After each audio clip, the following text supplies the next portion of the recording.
No aparece grabando, pues casi que Edgar ya lo dijo todo, pero si no aparece récord, esto de la literatura es mágico. ya se va a apagar, no estaba haciendo nada. Cuando yo Es que me embarqué en esta empresa de récord. editar mi primera obra, el solitario tríptico poético, encontrándome de paso por los Estados Unidos, Norteamérica. Mis pasos fueron a dar hasta Norteamérica, no para editar tríptico poético, fui a visitar a un hermano, pero por eso les hablaba de que con los libros suceden cosas mágicas. Estoy editando tríptico poético y ya me han escrito amigos contándome que han visto mi libro en lugares que para mí son inimaginables. No quiero hablar mucho sobre eso, pero bueno. Pasando de tríptico poético al regreso del cóndor, que es la primera saga de lo que va a ser la narrativa de toda mi vida. Aquí empiezo narrando mi vida de niño, de infante, podría decirse, a partir de los 6 años. ¿Por qué tan temprano? Porque mi encuentro con la literatura fue muy temprano. A los 8 años, en la biblioteca de mi pueblo, en mi patria chica, Abel Corral, tuve ese extraordinario y sorprendente encuentro con la literatura. Recuerdo que para un día de madres, la profesora de segundo elemental nos pidió que le dedicáramos a la madre unos versos, algo bonito. Yo me fui a la biblioteca de la escuela Dionisio Arango Mejía. Y hurgando allí entre los estantes, me encontré con un libro. Me llamó poderosamente la atención. Un libro del escritor español Rafael Alberti, titulado La Arboleda Perdida. Empecé a hojearlo y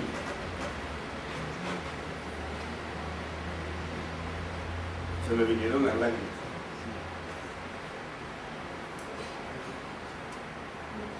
Eso de las lágrimas quiere decir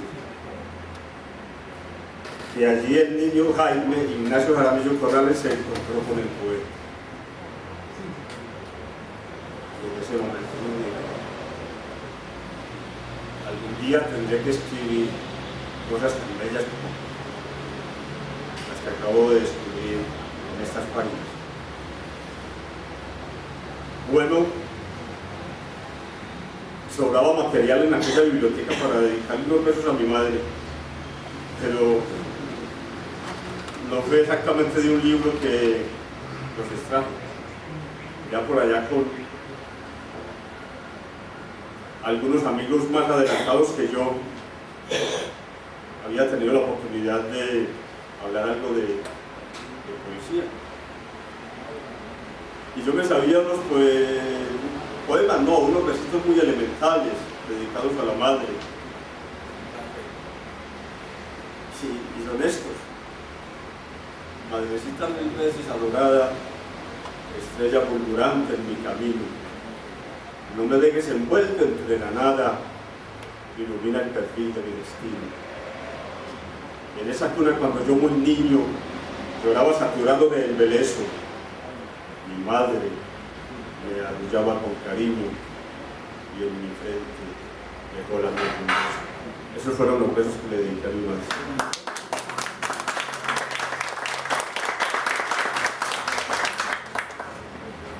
Bueno, ustedes ven aquí en la portada de la saga 1 del Regreso del Cóndor, hay una foto tomada en Venecia. Estoy justo parado en un puente que se llama el Puente de los Suspiros, por donde se veía pasar a los condenados a muerte en Venecia.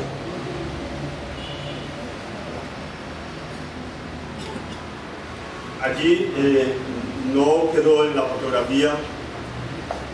El puente tiene lo que se llama una especie de calados, pequeños orificios por donde los condenados, al ir pasando, se despedían de sus familiares y amigos, porque iban a ser guillotinados o iban a terminar sus días en la horca.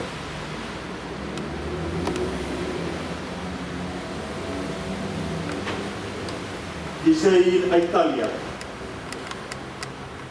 a Venecia, porque había leído mucho acerca de los autores italianos, pero más allá de Venecia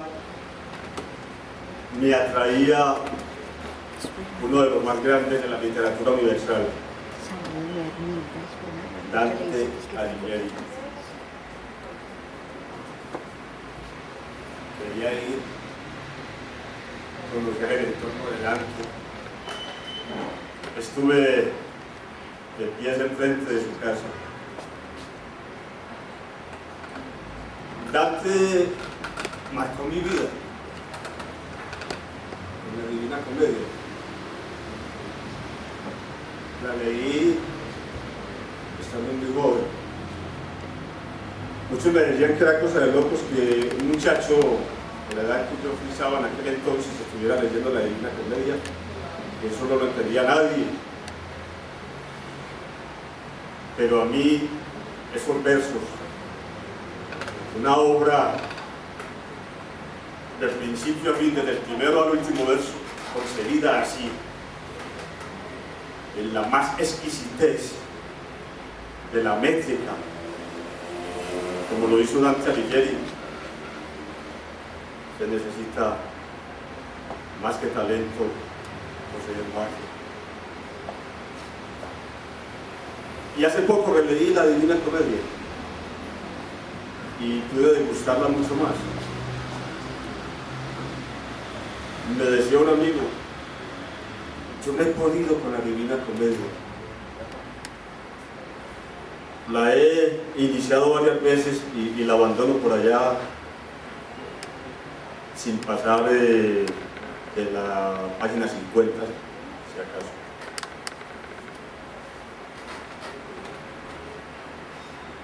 Hablar, como lo hizo Dante, del infierno, del purgatorio y del paraíso en verso,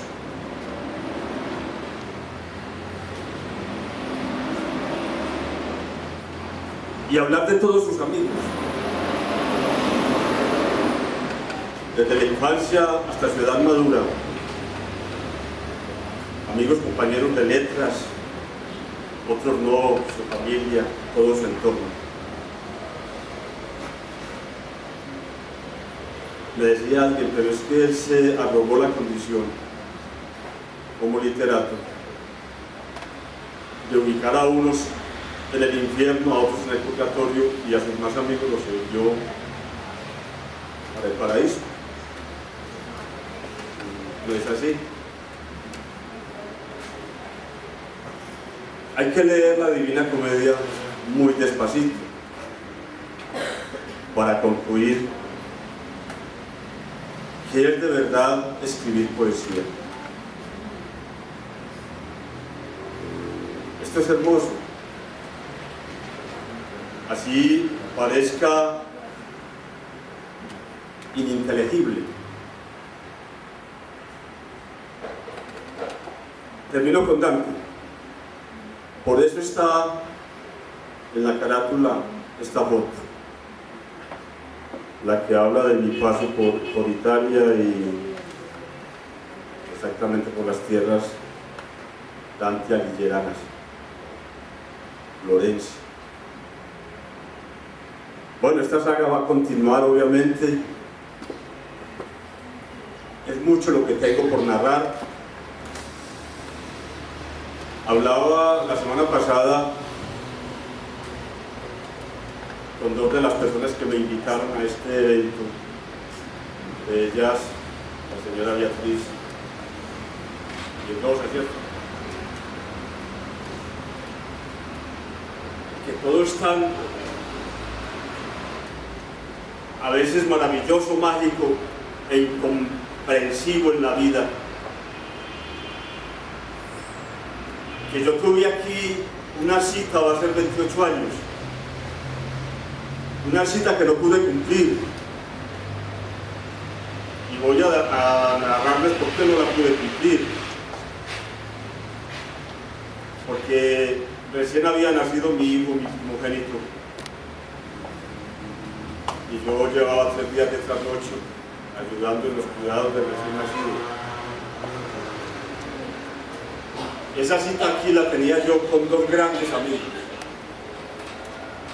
los doctores Héctor Abad Gómez y Leonardo Betancourt, médicos altruistas. Íbamos a encontrarnos para rendirle honores póstumos a nuestro también amigo, vilmente asesinado, acribillado, él, a la sazón presidente de esta organización Adida, el doctor Luis Felipe Vélez. Cuando yo desperté aquella mañana, después de haber conciliado el sueño ya demasiado avanzada la madrugada, lamenté porque era demasiado tarde para acudir a esa cita. Y unos minutos posteriores escuché la trágica noticia: la muerte de los doctores Héctor Abad y Leonardo.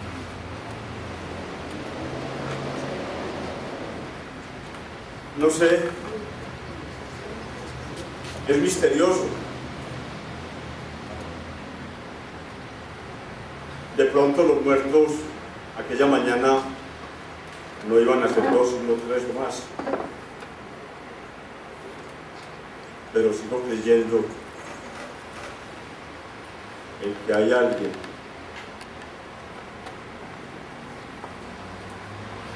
en quien durante mucho tiempo dejé de creer hasta llegar a hacer apostasía de Dios.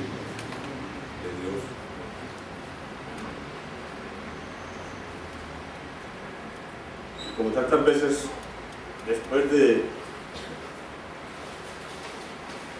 hacer reconvenciones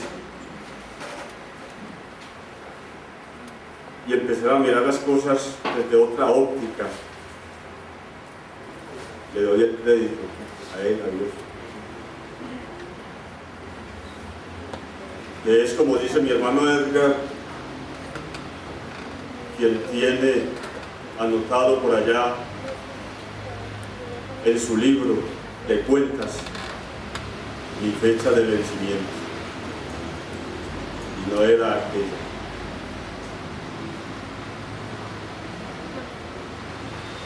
Bueno,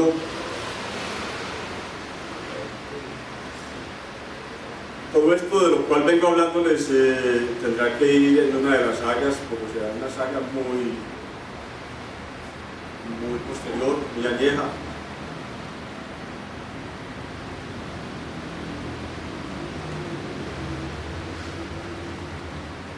Yo, porque me conocía con los doctores Héctor Abad Gómez, Leonardo Betancourt y Luis Felipe Vélez, porque para aquella época, igual que ellos, yo era dirigente sindical. Pertenecía a la Asociación Nacional de Funcionarios,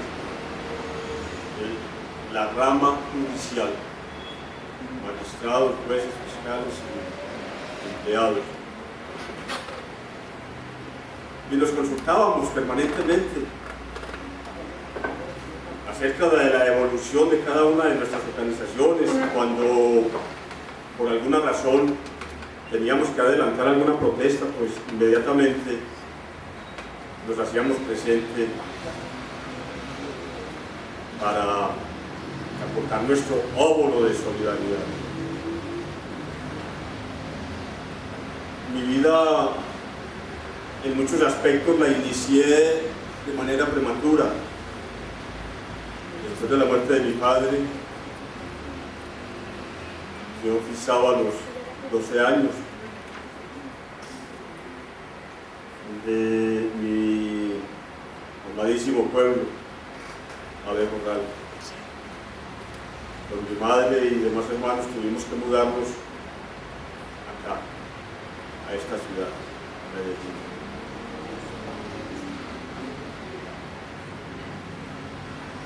Y frisando apenas esos 12 años, inicié mi etapa laboral.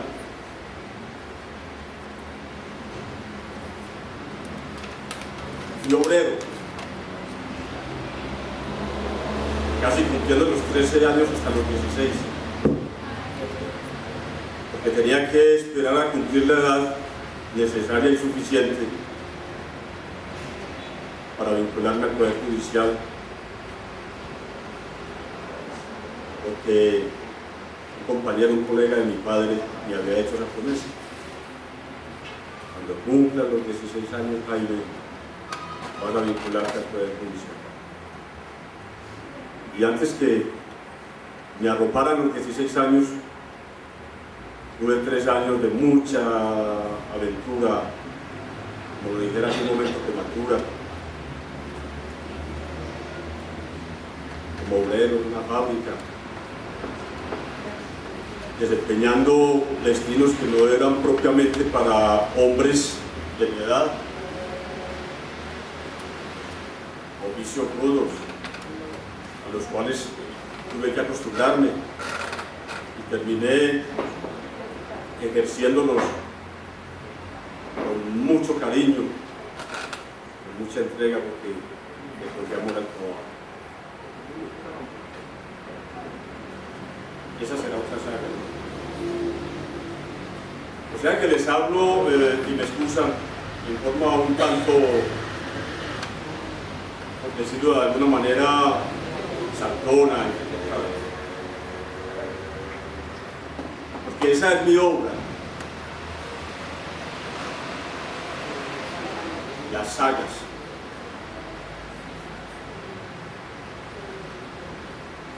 Y cada saga será un libro que estimo va a abarcar mi vida, la trayectoria de mi paso afortunado por este globo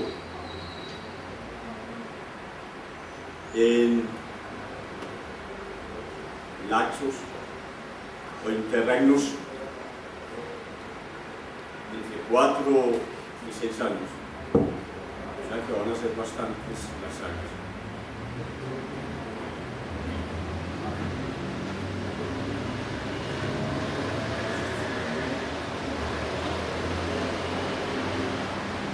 Ahora quiero hablarles también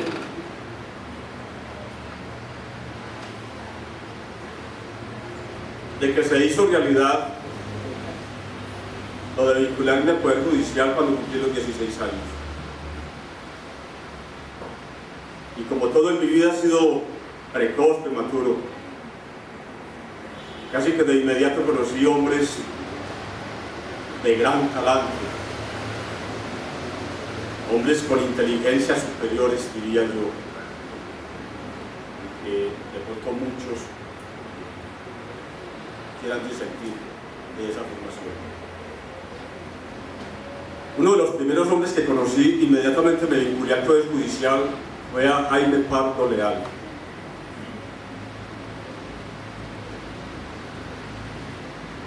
El Poder Judicial no tenía asociación,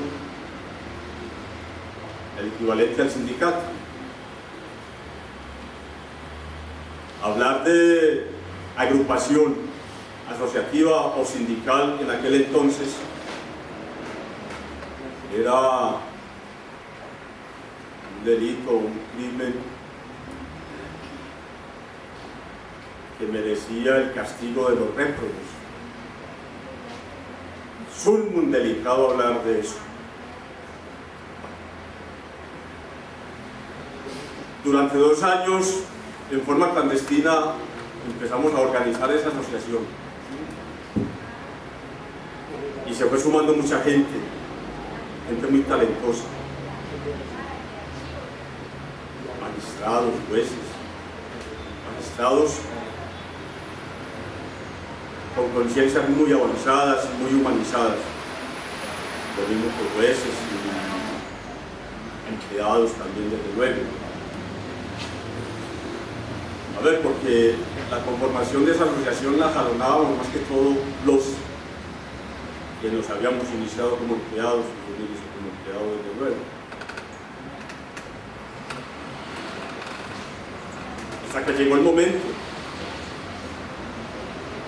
Yo me vinculé al Poder Judicial en el año 1973 y en el año 1975, 2 años después, estábamos reunidos en la sede de la Asamblea Departamental en el viejo Palacio de Calibío, constituyéndonos como la Asociación Nacional de Magistrados, Jueces y Fiscales, empleados de la rama judicial de Colombia.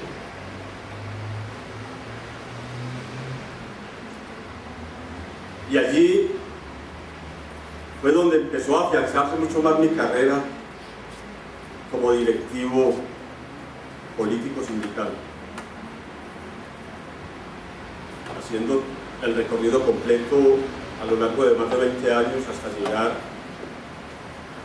a la presidencia nacional judicial aquí en Antioquia en el año 1989. 2 años después de la muerte de Jaime Pardo Leal. Tendrán que darse cuenta que yo quisiera narrarlo todo de una vez, pero es imposible. Voy haciéndolo por segmentos.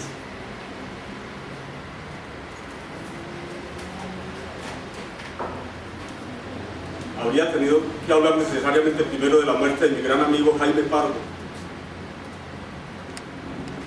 Primero lo hice hablando de mi elección como presidente de la Nacional Judicial en Antioquia.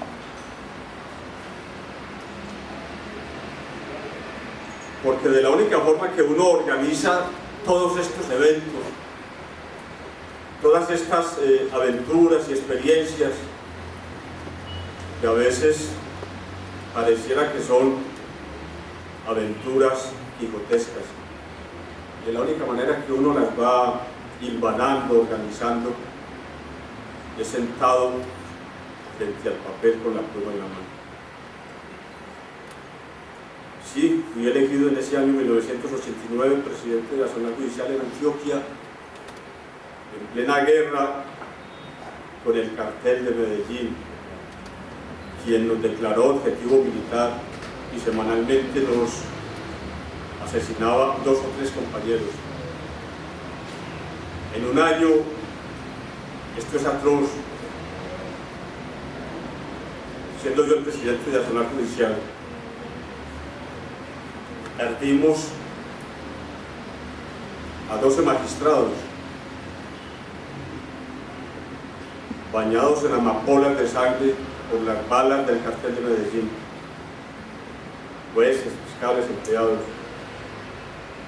Fueron más de 50 compañeros los que perdimos nosotros ese año.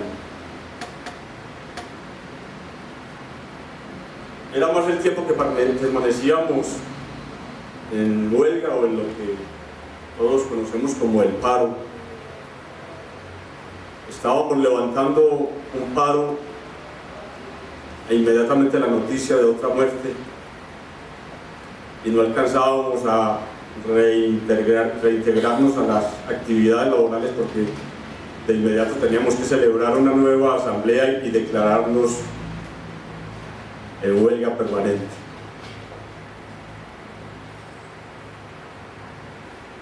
Me tocó y estaba muy joven para aquel año 1989. Entrevistarme con el capo del cartel de Medellín, Pablo Escobar, y celebrar, negociar un cese de hostilidades para que no siguiera exterminando a la rama judicial. Y ¿Y por qué les hablo de esto? Porque hace parte de la historia de Colombia y me tocó vivirla, sufrirla en mis huesos y en mi piel. Y lo más insufrible en mi alma por la pérdida de mis más sentidos y entrañables amigos. Me tocó hacerle entender a un hombre calculador y frío que estaba equivocado de estrategia, que si quería exterminar a todo el Poder Judicial de Colombia para hacer cumplir su lema de tener primero una tumba en Colombia antes que una cárcel en los Estados Unidos de Norteamérica, le dije que esa aspiración no se le iba a cumplir, porque él no podía ir contra la razón. Celebraba que yo, a través de los medios de comunicación, prensa, televisión y radio, me declaraba enemigo acérrimo de la extradición, y entonces quiso contarme como uno de los suyos. Le dije, no, está equivocado. La posición que yo asumo contra la extradición es la del hombre natural, la de Jaime Jaramillo Corrales, no la del presidente de Asamblea Judicial ni la del funcionario de la rama judicial. ¿Y por qué me opongo a la extradición? Por razón de principios y soberanía. Y le hablé de un ejemplo un poco gracioso, coloquial. Le dije, yo como padre de familia no le llevo el hijo al vecino para que me lo reprenda. Debo tener la autoridad suficiente para hacerlo. Y trabajo para una empresa que se llama la Rama Judicial de Colombia y creo en ella. Y usted tendrá que ser juzgado por la Rama Judicial de Colombia. Desde ya, vaya acercándosele. Hable con la rama judicial, negocie. No me jacto de haber sido uno de los primeros que le sugirió al para muchos temido Pablo Escobar, personaje dantesco. No me jacto de ello. El momento histórico me exigió que lo hiciera. Y ahora sí le doy gracias a Dios, como suele decirse, Él me cogió. Me dijo, entonces tengo un pool de abogados que ha venido engañándome. No me han venido orientando como es debido. Le dije, no, usted no los contrató para que lo orientaran en ese sentido. Usted tiene un pool de abogados para muchos asuntos que maneja, por el mismo poder que lo rodea. Pero yo le dije, estoy aquí para hacérselo saber. Como miembro de la Asociación de Funcionarios y Empleados de la Rama Judicial, yo me comprometo a hablar con todos los compañeros para que a usted se le adelante un juicio justo. Entréguesele a la justicia. Me dijo que en ese momento que era demasiado atrevido lo que yo le sugería, pero que no obstante lo iba a estudiar con sus asesores, tanto juristas como consejeros, en muchas lides que él tenía. Cuando digo en muchas lides también me refiero a aquellos que sabían qué hacer con el dedo índice, gatilleros de todo. Nos fijamos un plazo de 3 días para volvernos a encontrar y escuchar nuestras conclusiones.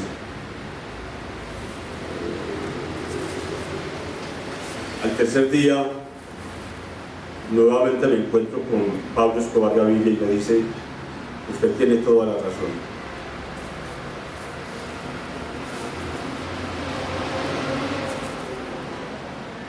Es un absurdo que yo siga empeñado en esta guerra contra ustedes, contra la rama judicial.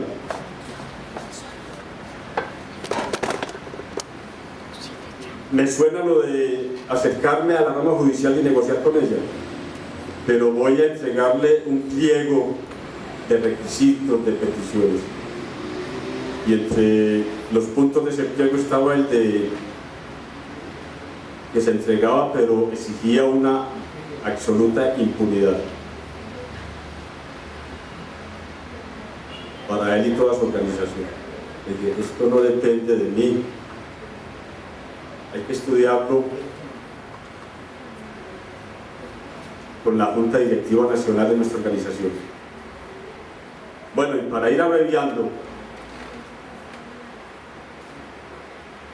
fueron muchos días de elucubraciones, de trasnochos, de viajes, de viajar en la mañana a Bogotá y regresar en la tarde, de estudiar con todos los compañeros de la organización la posibilidad de que el capo del cartel de Medellín se entregara sin que fuera necesario que el Poder Judicial le hiciera genuflexión, se le rindiera. Y bueno, ahora sí, para no hacer aburrida la presentación, ya ustedes saben cuáles fueron los resultados. Pablo Escobar Gaviria terminó recluido en su propia cárcel, la Catedral en Envigado, y después su fuga y posteriormente su muerte y todo lo demás. Esto lo irán a conocer dentro de algunos años en una de las tantas áreas. Ahora, y me excusan,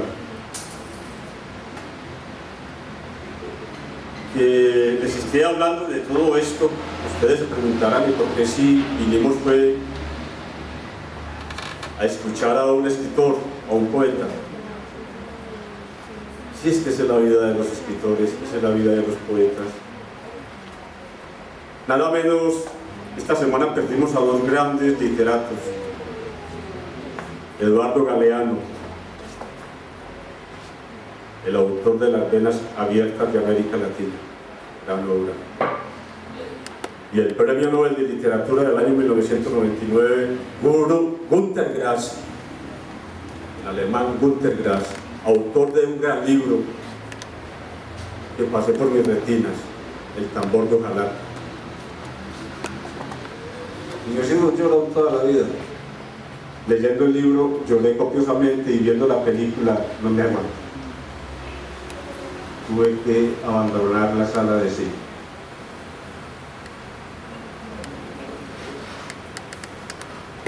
Hablando de Günter Grass, un gran humanista, un gran escritor, pero como todos los hombres somos imperfectos.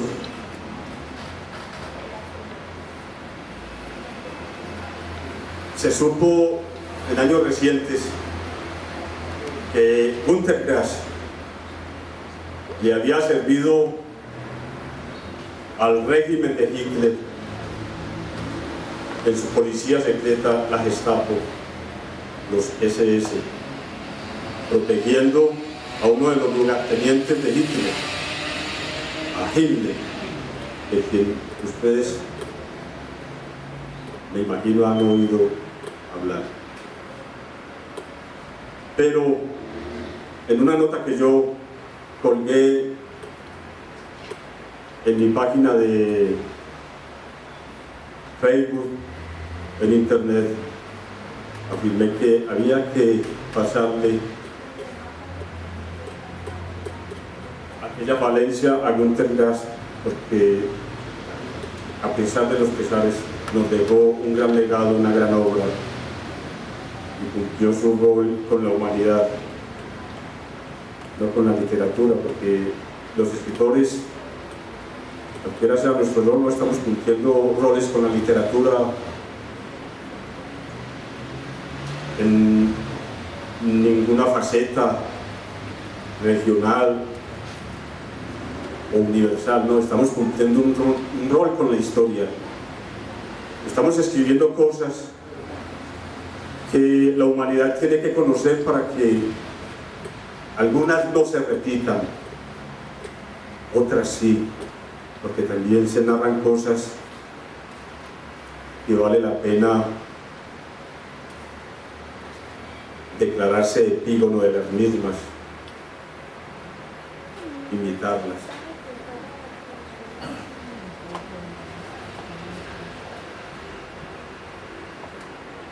Yo llevo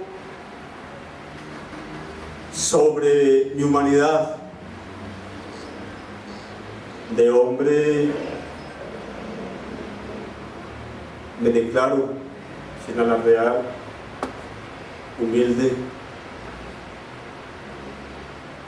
porque nunca me ha gustado ejercer la soberbia, ni cuando fui dirigente lo hice. Siempre he sido, por lo general, conciliador, eso sí de carácter fuerte, muchas veces enérgico, pero no desobligante. Jamás he tenido vocación de obra. De ello hablan más los libros que mi propia boca. Bueno, ahora paso a decirles que como esto de la literatura es tan mágico, estoy mirando a alguien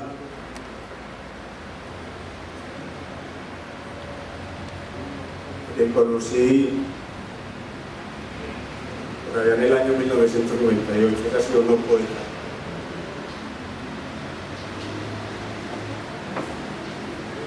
En Titiribí, Antioquia, donde fui invitado como jurado.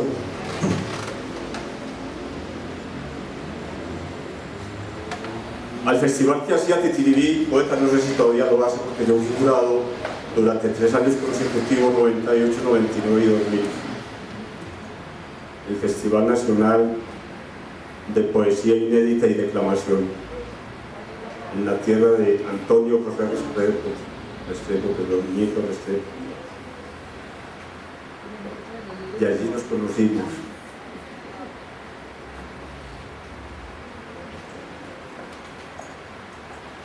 ¿Cuántos años? Que no nos veíamos. Véngase. Para que ustedes se manchen de la poeta y amiga del alma.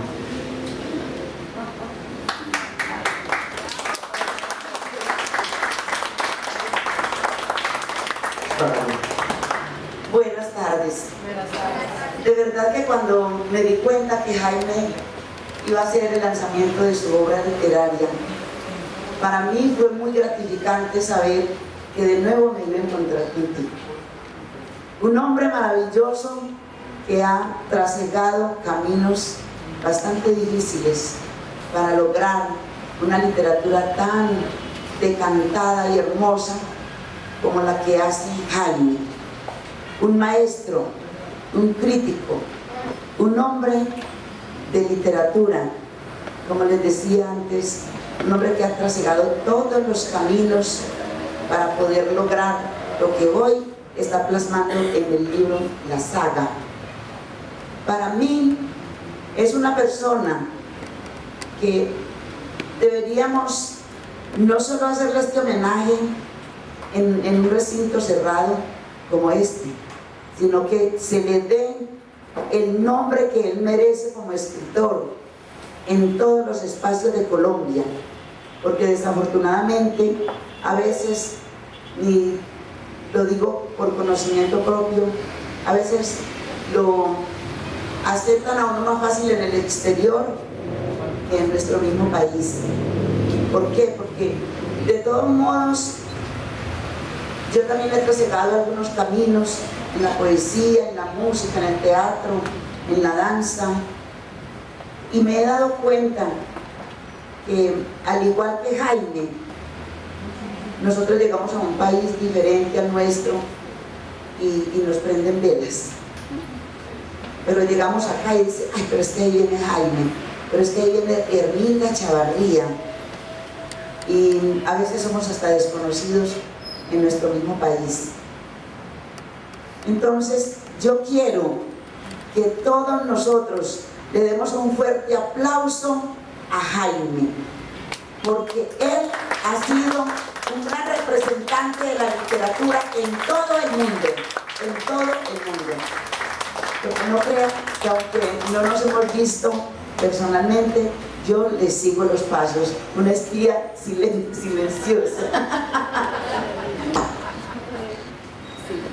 Felicitaciones, y allí al presentador, parece que usted hizo una biografía maravillosa y profunda sobre Jaime, y eso lo enorgullece a uno, porque de verdad que cuando uno encuentra personas como usted en el camino de la vida, que le hacen a uno una biografía con esa profundidad, con esa sencillez, con ese conocimiento de lo que uno hace, uno se siente muy orgulloso y muy contento de contar con esos amigos en el camino de la vida y de contar con un público tan selecto como el de ustedes para hacerle un homenaje hoy desde Avida, desde nuestro sindicato como maestra, a un hombre que no solamente ha trasegado los caminos de la literatura, sino de la política y de muchas cosas, como ustedes lo saben.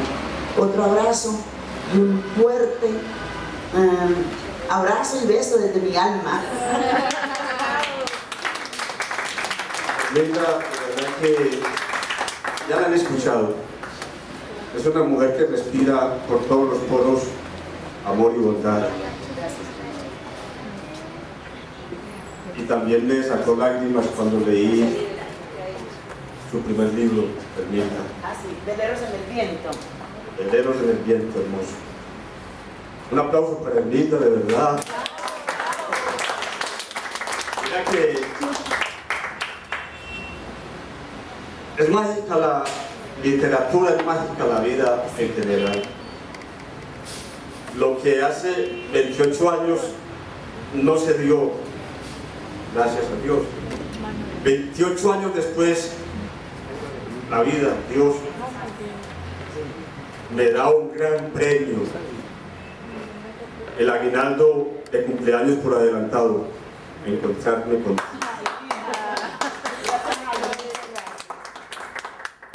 Y mira, lo que tú acabas de decir es tan cierto. Mi obra se conoce en España, se conoce en Estados Unidos, en muchos estados de la Unión Americana. En Nicaragua ya hay un ejemplar de mi obra. Por allá dice que en la isla de Hawái alguien me dijo que iba a confirmarme que había un ejemplar de Tríptico Poético. ¿Y por qué hago esta referencia? Porque tú decías, vamos al exterior y nos prenden velas. Aquí, mira, infortunadamente, en mi patria chica, la que tanto quiero, les estuve rogando varios años que me programaran un evento para yo dar a conocer mi obra y regalarles mi poesía, porque aparte de escribirla, también la declamo. Soy actor de teatro y declamador escénico.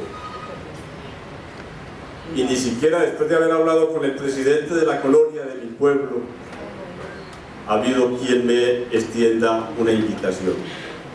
Mira. Pero nosotros te queremos. Sí. Pero esto lo digo no para hacerme la catarsis, no, para sacarme, como suele decirse, la espina, sino para corroborar lo que tú dijiste hace un momento. Sí. Pero a nosotros no nos duele eso, estamos por encima de todas estas cosas. Porque tú has trabajado en una forma muy ardua en la literatura.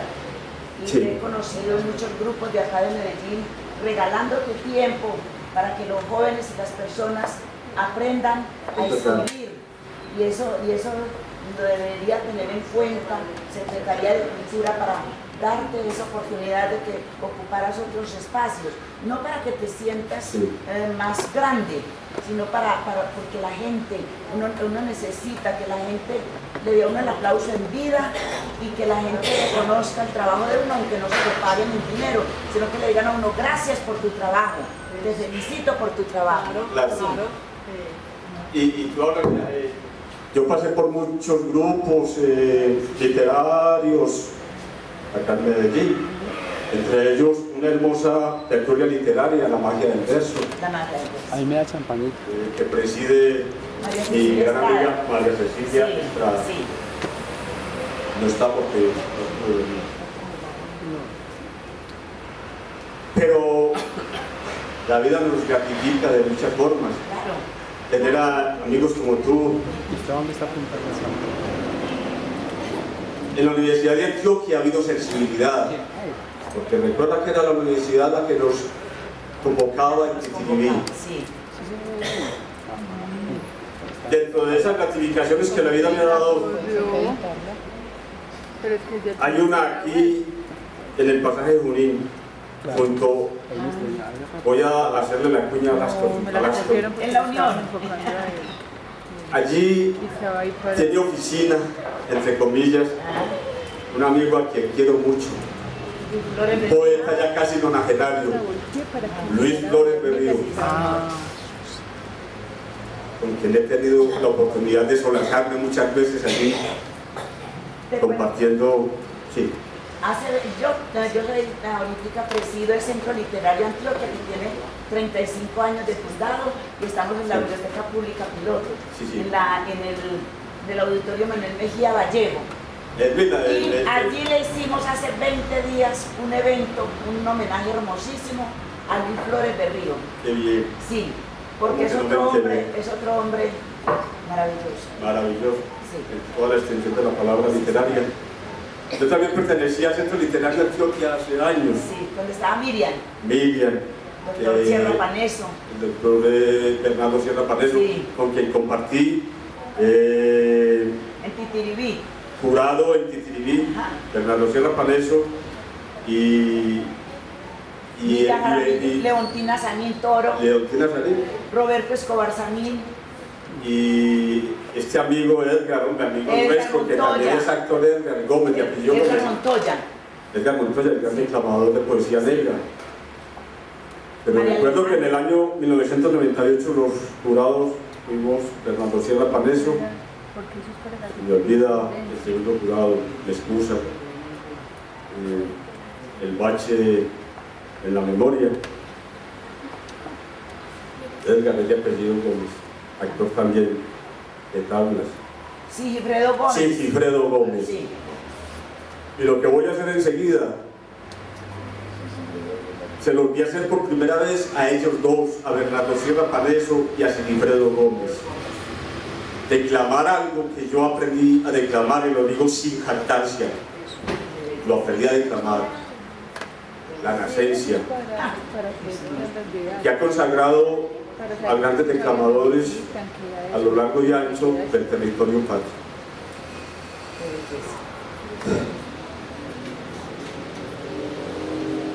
Vamos a pasar a la poesía en vivo, pero antes de ello, para tomar un poco de aire, quiero leer algo. Y mira, cómo son las cosas de bellas,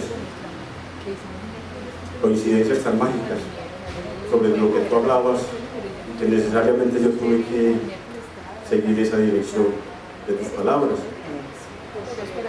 Yo compuse hace muy poco algo que titulé Mi preciado botín. Yo sé que están ahí, son mi colección, me hacen sentir orgulloso, igual que las más preciadas gemas. Cada uno tiene su valor y también cada uno ocupa su lugar. Hay perlas, diamantes, piezas auríferas en las cuales han sido engastadas las más relucientes esmeraldas. Son mis amigos, todos los amo por igual, incluso a aquellos que no estuvieron cuando la debacle se me vino encima. También hacen parte del preciado botín, dicho sanamente desde luego, aquellos que posaron frente a mí con un marcado aire de ojeriza.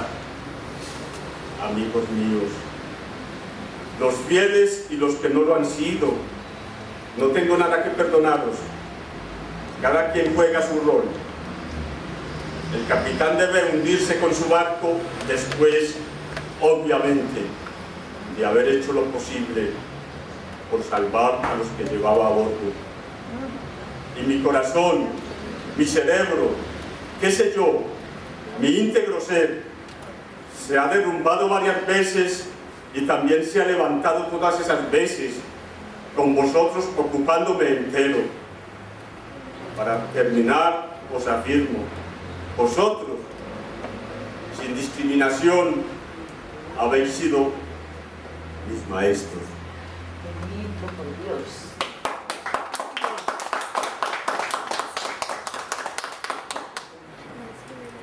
Bueno, y para empezar, antes de que los tanquecitos de oxígeno se vayan agotando por el día de hoy, si están de acuerdo, voy a declamarles la nacencia. ¡Ay, qué lindo! ¡Bravo! Lo hago sin amplificación porque, como es declamación escénica puesta en escena, necesito mis brazos libres. Y además confío en mi voz, Claro. aunque hay otro que la tiene más poderosa. Oye, es verdad, mi hermano tiene una voz admirable.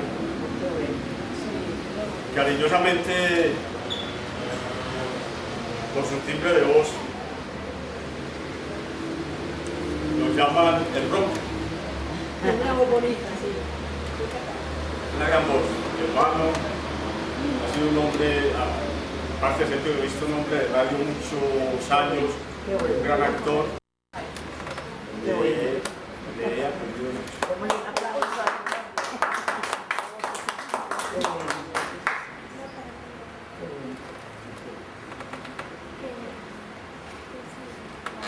¿Hay algo que nada?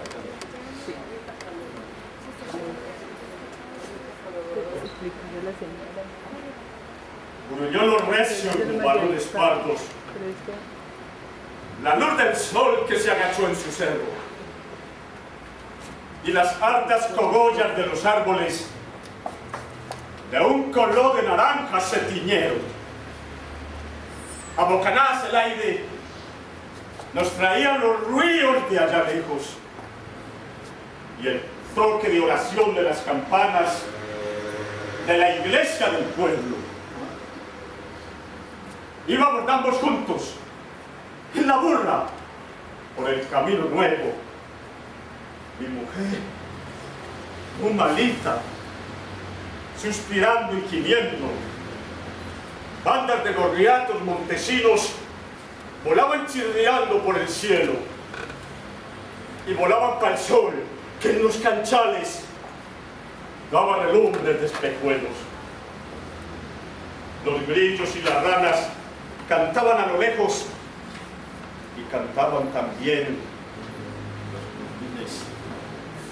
Sobre las caras y los brezos, y ruando de las sierras, llegaba el dolondón de los encerros.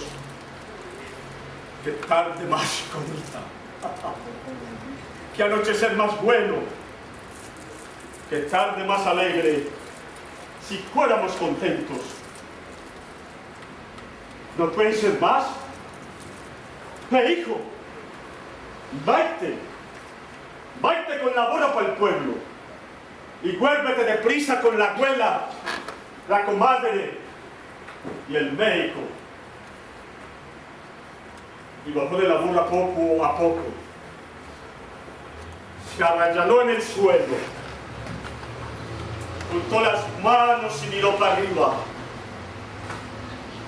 a los bruñidos no varones recios. Dime, dejarla sola, dejarla yo a ella sola como un perro en mitad de la casa, una legua del pueblo. Eso no. De la rama de arriba de un guaquero, con los ojos redondos, me miraba un mochuelo con ojos vedriados, como los ojos de los huertos. No tengo fuerzas para dejarla sola. Pero yo de qué sirvo si me quedo. La burra que roía los tomillos floridos del lindero careaba las moscas con el rabo y dejaba el careo, levantaba el hocico y miraba y seguía royendo. ¿Qué pensará la burra? Si es que tienen las burras pensamientos. Me fui junto a mi Juana, me hinqué de rodillas en el suelo, hice por recordar las oraciones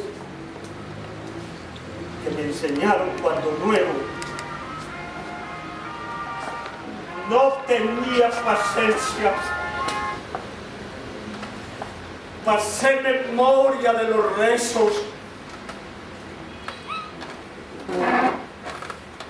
¿Quién podrá socorrerla si me voy? ¿Quién va por la comadre si me quedo?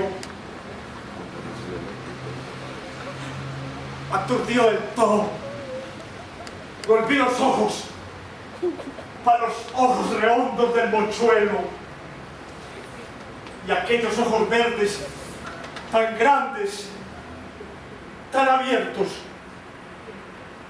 que otras veces a mí me dieron risa, ahora me daban miedo. No cantaban las ranas, los grillos no cantaban a lo lejos, las bocanadas del aire se aplacaron, se asomaron la luna y el lucero. No llegaba, ruando de las sierras, el dolondón de los encerros. Daba tanta quietud, mucha congoja. Daba yo no sé qué, tanto silencio. Me arrimé más para ella, la abrazaba el aliento, le temblaban las manos, tiritaba su cuerpo. Y a la luz de la luna eran sus ojos más grandes y más negros. Yo sentí que los míos chorreaban lagrimones de fuego. Uno cayó rodando y prendió de un pelo. En mitad de su frente se quedó reluciendo. ¡Qué bonita! ¡Qué buena! ¿Quién pudiera ser médico? Señor, tú, que no sabes lo mucho que la quiero. Tú, que sabes que estamos bien casados. Tú,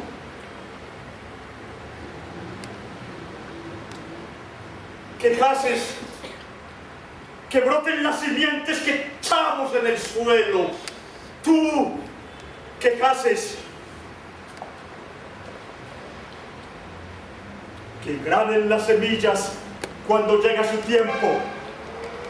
Tú, que haces que paran las ovejas sin comadres ni médicos. ¿Por qué, Señor, se va a morir mi Juana con lo que yo la quiero? siendo yo tan honrado y siendo tú tan bueno. Ay, qué noche más larga, de tanto sufrimiento. Qué cosas